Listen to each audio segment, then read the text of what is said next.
सामाजिक सञ्जालमा मैले एउटा तस्बिरलाई देखेँ, जुन तस्बिर हेर्दा म छानाबाट खसेको जस्तै भएँ। यत्रो पहाड फोडेर प्रकृतिको के हाल बनाएका होलान्? यो तस्बिर हेर्दा मेरो मनमा केही प्रश्नहरू पनि उब्जिए। यत्रो पहाड किन फोडेका होलान्? कसले अनुमति दियो होला यो सुन्दर पहाडहरूलाई डरलाग्दो कुरूप हालत बनाउनको लागि? अनि यो पहाड फोरिँदा यहाँ बस्ती थिए कि थिएनन् होला? यदि थिए भने ती बस्तीका मानिसहरू कहाँ होलान् र कुन परिस्थितिमा होलान् त? यस्तै प्रश्नले गर्दाखेरि यो गाउँमा मलाई जाने इच्छा भयो, त्यहाँको परिस्थिति बुझ्नको लागि। र म त्यो गाउँको खोजीमा निस्किएँ। भत्किएका, पुरै अफरोड थियो। बाटोहरू ठाउँ ठाउँमा खनिरहेका थिए। माथिबाट चट्टान र ढुङ्गा खस्ला कि जस्तो महसुस हामीलाई भइरहेको थियो। त्यस धुलोमा काम गर्ने कामदारहरूले न मास्क लगाएका थिए, न उनीहरूलाई यो धुलोमा धुलो नै देखिएको थियो। थियो त केवल आफ्नो घरको बाध्यता र मजबुरीले होला सायद। आफ्नै बाध्यतामा काम गर्दै थिए। यसरी धुलो र खाल्डाखुल्डीको बाटोपछि हामी सोध्दै खोज्दै टिका भैरव पुग्यौँ। हाम्रा केही साथीहरूले वरपर जान अलिक गाह्रो छ है, थाहा पायो भने तपाईँहरूलाई रोक्न पनि सक्छन् भनेर भन्नुभएको थियो। अलिअलि डर पनि लागेको थियो हामीलाई, कहिले नगएको ठाउँ अवस्था के छ, कहीँ कतै केही हुने पो हो कि भनेर। तर जति जति यो कुरा मनमा सोच्थे त्यति नै त्यो कुरूप बनाएको तस्बिरले मलाई झस्क्याइरहन्थ्यो। जे होस् होस् भनेर हामी अगाडि बढ्यौँ। यही कुरा सोच्दै हामी टिका भैरव त पुग्यौँ, तर टिका भैरवको कुन गाउँ हो भनेर ठम्म्याउन चाहिँ हामीलाई गाह्रो भयो। कसैलाई सोधौँ भने कसैले सुराकी पो लगाइदेला कि भनेर हामीले कसैलाई पनि नसोध्ने कुरा निर्णय गर्यौं। तर अब जाने कसरी त भन्दा जुन बाटोबाट टिप्परहरू आएका थिए, जसरी ढुङ्गा गिटी बालुवाहरू लिएर आएको थियो, त्यो टिप्परलाई नै हामीले पछ्याउन भनेर निर्णय गर्यौं र निर्णय अनुसार नै हामी अगाडि आफ्नो गन्तव्यतर्फ लम्कियौं।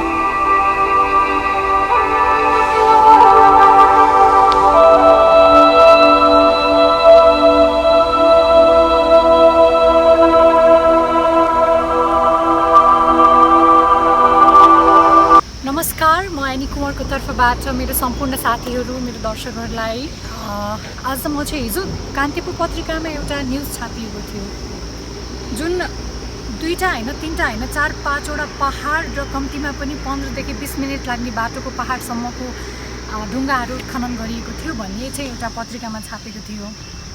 त्यो देख्दाखेरि मलाई साह्रै नमजा लाग्यो र त्यहाँको वास्तविकता के रहेछ त भनेर म आफै पनि बुझ्न जाँदैछु। अहिले टिका भएर पुग्न लागिसकेको छु म चाहिँ।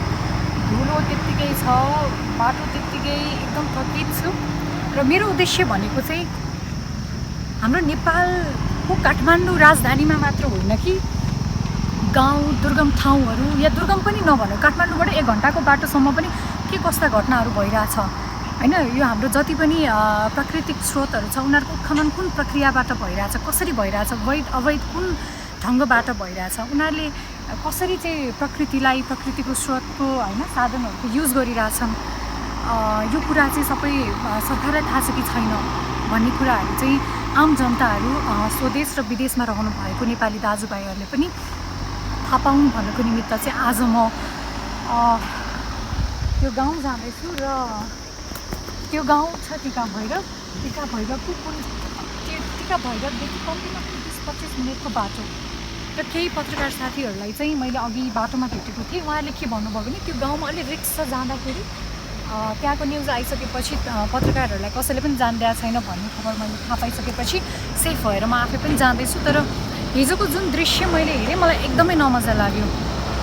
जसरी चाहिँ पहाड फोडिएको थियो, अब मैले पहाड त आफ्नो ठाउँमा छ, तर त्यहाँको वरिपरिको बासिन्दालाई के भइरह होला, कसरी उनीहरू बसिरह होलान्, उनीहरूको घरको अवस्था के छ, उनीहरूको अवस्था के छ, कसरी बसिरहेछन्, एकचोटि बुझौँ न भन्नको निमित्त चाहिँ हामीले फोटो हेरेको भरमा मात्र पनि हामीलाई थाहा हुँदैन, या भिडियो हेरेको भरमा मात्र थाहा हुँदैन। त्यही भएर चाहिँ प्रत्यक्ष हामी जाउँ न होइन, आफ्नो काठमाडौँभन्दा बाहिर पनि जाउँ, हाम्रो जनताहरू कसरी बसिरहनु भएको छ, हाम्रो समाजमा नेपालीहरू कुन अवस्थामा हुनुहुन्छ, उहाँहरूलाई सबै स्रोत र साधनको पहुँच छ कि छैन, उहाँहरू कुन अवस्थामा हुनुहुन्छ, र जो सिंहदरबार गाउँ गाउँमा भनिएको सरकारहरू छ उनीहरू साँच्चीको गाउँ गाउँमा पुगेका छन् त कि छैनन् भनेर चाहिँ म आफै जाँदैछु। एकदम धुलो छ र के हुन्छ त्यो त त्यहाँ गएर नै थाहा हुन्छ। एकचोटि जाउँ बिस्तारै। अब जसरी चाहिँ विकासको नाममा विनाश हुँदैछ त्यसरी उत्खनन भइरहेको छ। यहाँ माथि के हुन्छ? म स्तब्ध भएको छु यो दृश्य देखेर। हो, विकास गर्नुपर्छ, तर विकासको नाममा हामी मानव बाँच्नुपर्छ भनेर प्रकृति नै ध्वस्त गर्ने चाहिँ कतिको जायज हो? र सरकारी निकायका मान्छेहरू के हेरिरहेका छन्? अब तपाईँले मेरो पछाडि हेर्न सक्नुहुन्छ। अब खन्ने बेलामा खनेर अब अहिले पहिरो जान्छ भनेर भएको माटो फेरि जसरी माटो लगेको त्यसरी माटो लगाएको छन् यहाँनिर। अब यसलाई मैले विकास भन्ने कि विनाश भन्ने? जति पनि बाढी पहिरो आउँछ, प्रकृतिको प्रकोपमा कति नेपाली दाजुभाइ दिदीबहिनी मर्नु परेको छ। हाम्रो यो क्रियाकलापले कतिको असर पर्छ या पर्दैन?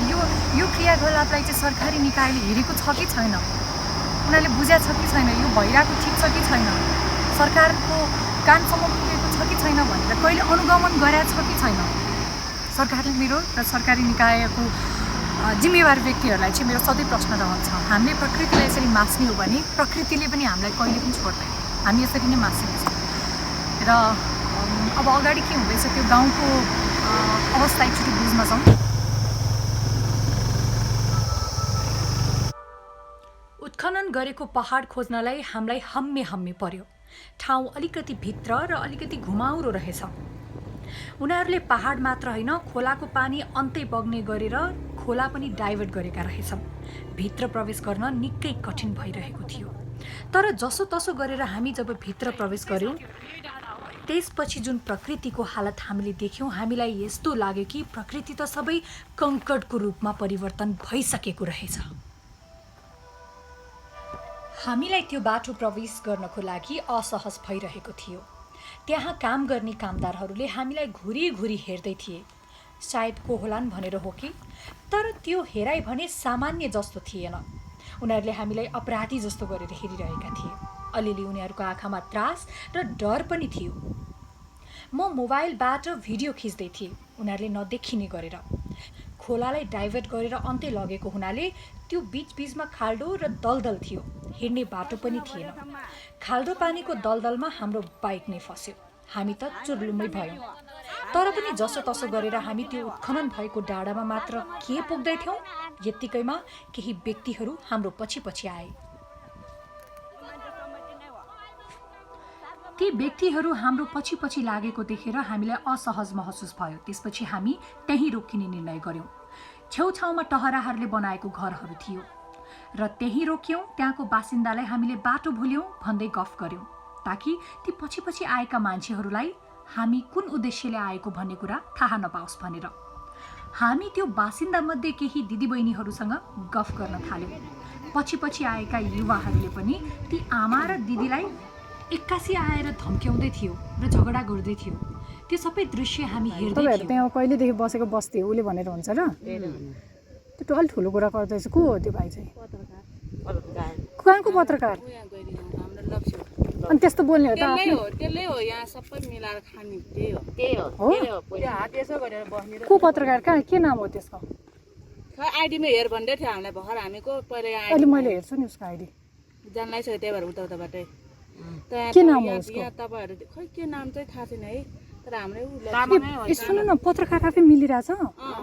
त्यही हो पत्रकार। त्यो खोला सबै खने त त्यही हो। त्यही भएर हामीलाई अघिदेखि हेरेर रहेछ। कस्तो हेर्दै थियो? हाम्रो ठुलो मान्छे भन्दै ए हो र? त्यो कस्तरी मलाई नाम के हो भने नाम के हो? त्यो पत्रिकाको नाम के हो? त्यो सिद्धिला भए नाम। त्यसको नाम के हो? त्यो हाम्रो गरी लक्ष्यको पत्रकार हामीलाई अघि कार हेर भनेको थियो त, हेरिन हेर्नु त पढ्न आउँदैन। पढ्न आएको भए त नेता हुन्थ्यो भने म त मलाई त पढ्नसँग के गर्न आउँदैन। होइन, तपाईँलाई अघि भन्दै थियो नि गाउँबाट उठाइदिन्छु के भनिरहेको थियो होइन? त्यही मैले के भने होला भनेर क्या। त्यो होइन, त्यो चाहिँ अनि को हो त नि गाउँबाट उठाउनलाई? के फरक पर्छ र? त्यो अहिले कहिले वर्षदेखि बसेको मान्छेले त्यो चम्चे फुर्केर आएर हुन्छ? त्यो भएर गाउँको मान्छे उठाओस् अनि मेरो यो घर उठाउन आओस् न त्यो भएर अर्काले बस त्यो पौड्काले समाउनु पर्छ होइन नि त्यो गर्न सक्छ कागज लेखा जान्छ त्यसको बोकली भरेपछि अब यो दसैँलाई पैसा चाहियो होइन त्यही भएर उठाउन होला अलिक पैसा हुन खोल्छ यो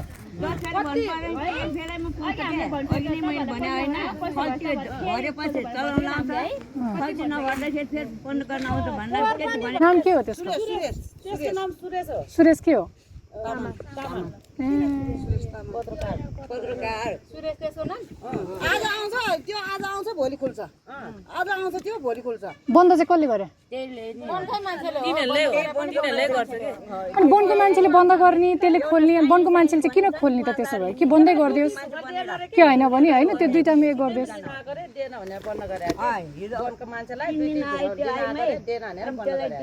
ए वनको मान्छे पनि ढुङ्गा लिन आएको मिल्छ के तपाईँहरू नडराउनु होइन तपाईँहरूलाई अप्ठ्यारो पऱ्यो के पऱ्यो भने मेरो नम्बर दिइराख्छु होइन म नम्बर दिइराख्छु तपाईँहरूलाई के पऱ्यो भने मलाई कल गर्नु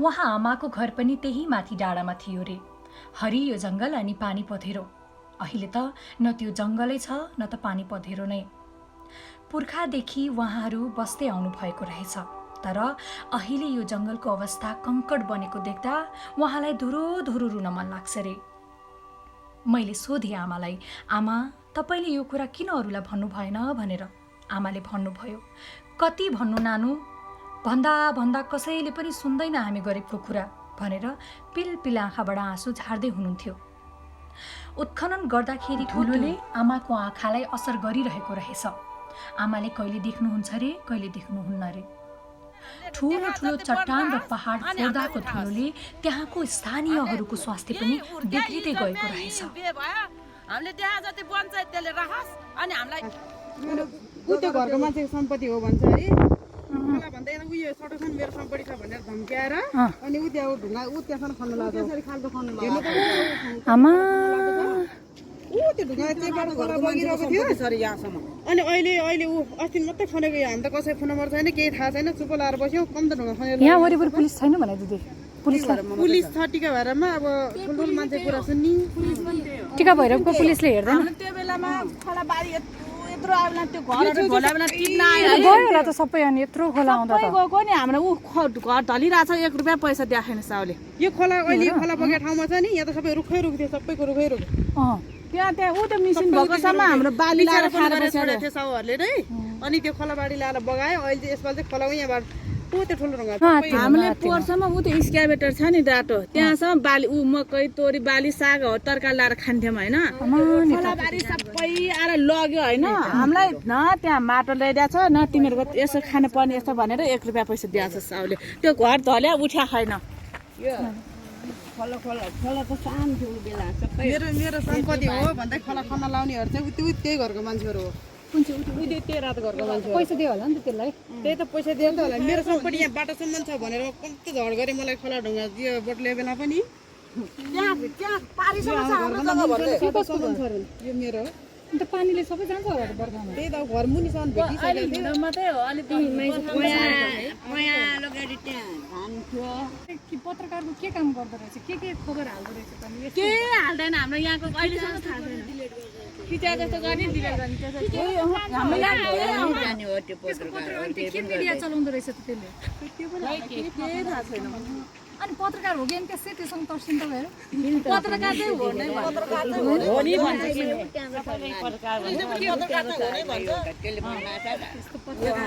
घुस खान दिएर हो भनेको पत्रकार त्यो टिका भैरवमा तपाईँहरूलाई यस्तो भयो भने पुलिस अब केही घटना हुन्छ नि त आफ्नो पत्रकार छ भन्दा आफ्नो गाउँघरमा केही घटना हुन्छ नि त्यो खबर केही आउँदैन केही माने आउँदैन त्यो त्यस्तो आउनु पर्ने होइन पत्रकार कस्तो विडम्बना काठमाडौँको केही दूरीमा मात्र पर्छ त्यो बस्ती तर जिम्मेवार प्रशासन स्थानीय पत्रकार र सबै प्रहरी अनि वन विभागका मान्छेहरू पनि एकजुट भएर मिलेका रहेछन् अनि ती सोझा साझा गाउँलेहरूलाई त बत्तीको भितमुनिको छाया बनाएर मात्र राखेका रहेछन्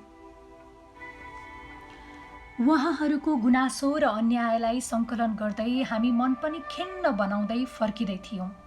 बाटोमा हामीले अनुगमन गर्न आएका ललितपुरका प्रमुख जिल्ला अधिकारी नारायण प्रसाद भट्ट लगायत उहाँका केही टोलीहरूलाई देख्यौँ। तर विडम्बना फेरि पनि गाउँलेहरूले भने जस्तै कहिले पनि समुद्रको गहिराईमा जानुहुन्न रे उहाँहरू, माथि मात्र तैरेर अनुगमन गर्नुहुन्छ रे अनि त्यतिकै फर्किनुहुन्छ रे। त्यस्तै भयो अहिले पनि। अब समय छैन, एकदमै ढिला भइसक्यो। त्यस ठाउँमा सरकारको छिटोभन्दा छिटो ध्यान आकर्षण होस्। एकातिर प्रकृति मासिँदै गएको छ भने अर्कोतिर मानव बस्ती जोखिममा छ। उहाँहरूको उचित व्यवस्था छिटै होस्। म टिका भैरवसँग यही कामना गर्छु।